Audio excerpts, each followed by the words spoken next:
తృప్తికి కారణం ఎంత సంపాదించామన్నది కాదు, ఎంత గొప్పగా ఈశ్వరుణ్ణి సేవించుకున్నామన్నది.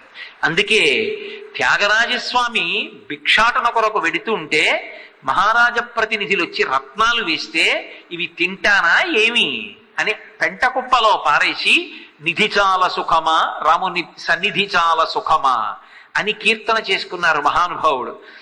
మన దేశంలో సంగీత విద్వాంసులు అంటే నాదోపాసన చేసి పరమేశ్వరుని యందు చేరిపోవడానికి దాన్ని ఒక సాధనంగా స్వీకరించారు. బాహ్యమునందు రంజకత్వం ఉంటుంది, రంజకత్వం లేకపోవడం అనేటటువంటిది ఉండదు, మనస్సుకి ఉల్లాసం కల్పిస్తుంది. కానీ అది దాని యొక్క పరమ ప్రయోజనం మాత్రం కాదు.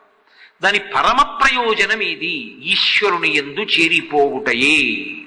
అందుకే ఉపాసన అన్న మాట సంగీతానికి కూడా